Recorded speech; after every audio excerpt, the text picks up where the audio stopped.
On parle de kayak ce matin. Oui. J'en vois de plus en plus, moi, des kayaks sur les différents cours d'eau. Ben, c'est tout à fait normal, Gino, parce que c'est une activité très accessible qui est de plus en plus populaire.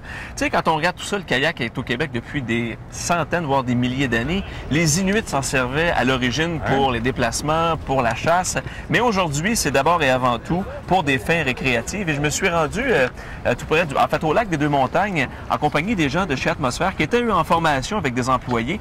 Et j'en ai appris un peu plus long sur comment choisir un kayak. Parce que avant de faire l'achat, il faut se demander quel type d'embarcation ai-je besoin exactement. Alors, il existe 4 types de kayaks. Il existe les kayaks de mer, qui sont pour les eaux généralement agitées, pour la haute mer, l'eau salée. Et généralement, ce sont des kayaks qui sont un peu plus longs, qui sont un peu plus rapides également et qui comportent des caissons étanches justement pour transporter l'équipement.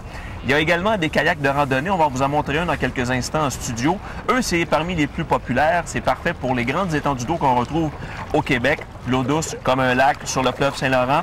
Ils sont plus courts, un peu plus larges que des kayaks de mer, conséquemment plus stables et plus sûrs. C'est pour ça qu'ils sont très populaires. Il y a les kayaks récréatifs. C'est pour les petits lacs, les rivières tranquilles, les sorties pour 1 à 3 heures. C'est vraiment maniable et ça convient parfaitement pour les gens qui sont débutants, un peu comme moi, sauf que moi, j'ai eu des conseils vraiment pour m'amuser avec ça. Et il y a les kayaks ouverts qui sont beaucoup plus ludiques. On peut s'amuser non loin du rivage. Et c'est un genre de kayak qu'on laisse au chalet, qu'on utilise à temps perdu pour le week-end. On se demande souvent, quelle grandeur ai-je besoin pour un kayak? Essentiellement, ce qu'il faut regarder quand on va en magasin, c'est de s'assurer que notre corps est bien confortable à l'intérieur. Ça prend des bons points d'appui au niveau des fesses, au niveau des hanches, au niveau des genoux, également aux pieds. Pourquoi? Tout simplement parce que on veut être en équilibre et on veut contrôler le kayak. On ne veut pas être contrôlé par le kayak.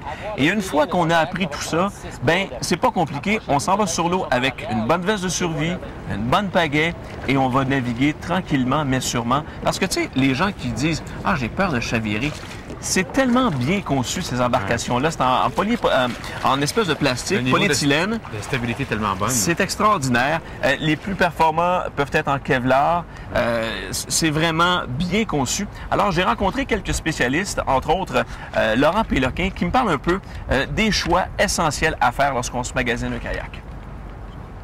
Notre façon de faire, en fait, c'est de questionner qui vous êtes. Êtes-vous un coureur à pied? Êtes-vous plutôt un contemplatif? Aimez-vous rentrer dans un marais pour aller photographier les oiseaux? Vous aimeriez vous entraîner en kayak? Donc, dépendamment du type de personne que vous êtes, on va vous trouver l'embarcation qui correspond réellement à l'activité que vous voulez faire. Et dans les faits, autant des personnes moins en forme, qui vont vouloir un bateau juste pour flotter puis se laisser dériver ou même aller lire sur l'eau. C'est vraiment une activité très relaxante. Mais aussi quelqu'un qui veut soit partir en expédition ou qui veut s'entraîner réellement en kayak peut choisir une embarcation plus étroite, un peu plus longue, qui va avoir une meilleure glisse sur l'eau. Et dans tous les cas, faut vraiment garder en tête que c'est vraiment une activité très accessible. Le kayak est sur le toit de la voiture, on s'arrête près d'un plan d'eau, on le met à l'eau, oups, on est en plein bonheur.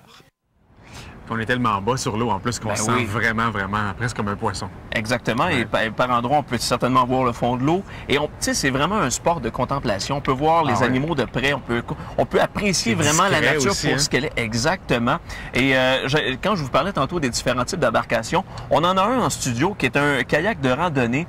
C'est Eli. C'est une compagnie québécoise qui fabrique ça à Laval. C'est la compagnie Pélican. Vous vous demandez, on investit combien pour un kayak? Généralement, là, autour de 600-700 $, vous pouvez être équipé de A à Z. Vous allez avoir une très bonne embarcation. Celui-là, il se vend 1200 $. Il y a du rangement. Il est vraiment très bien équipé. C'est donc disponible à Laval. C'est une coquille en plastique, mais c'est très bien fait.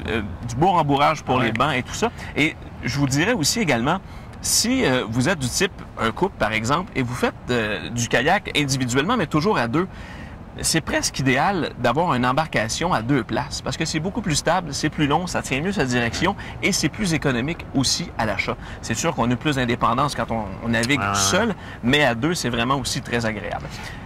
On parlait tantôt que c'est un sport contemplatif. J'ai rencontré une dame qui s'appelle Colette Péfer. Elle voyage à travers la province, c'est sa grande passion. Je lui ai demandé de nous parler de son coup de cœur pour cette activité-là et aussi quel était son endroit de prédilection pour pratiquer cette activité. On l'écoute. C'est un sport de contemplation, c'est un sport qui est très relax, puis en même temps, bien, ça te permet de rencontrer des gens qui sont au même beat que toi. Okay. Tu te lèves à 5 heures du matin, tu pars de bonne heure au lever du soleil, c'est magnifique, les plans d'eau sont toujours très calmes à ces moments-là, puis tu vois beaucoup d'animaux, puis ben, c'est ça, c'est un peu ça, c'est la calme et la tranquillité qui m'attire dans ce sport-là. Tes endroits de coup de cœur, peut-être même? Bien, mon coup de cœur, c'est beaucoup Grande-Bergeronne à Tadoussac, où j'ai fait beaucoup de rencontres avec des belugas et des baleines qui sont des fois à 15 mètres de mon bateau. Puis tu peux même sentir l'odeur des poissons qui viennent de digérer.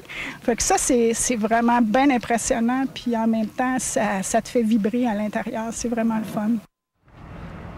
Lac Forion en Gaspésie, ben oui. les îles de la Madeleine, le fjord du Saguenay, des endroits tellement magnifiques. Il y a tellement de belles étendues d'eau au Québec. Toi, tu sais que tu viens de la région de l'Estrie. Il y a tellement de beaux endroits à découvrir.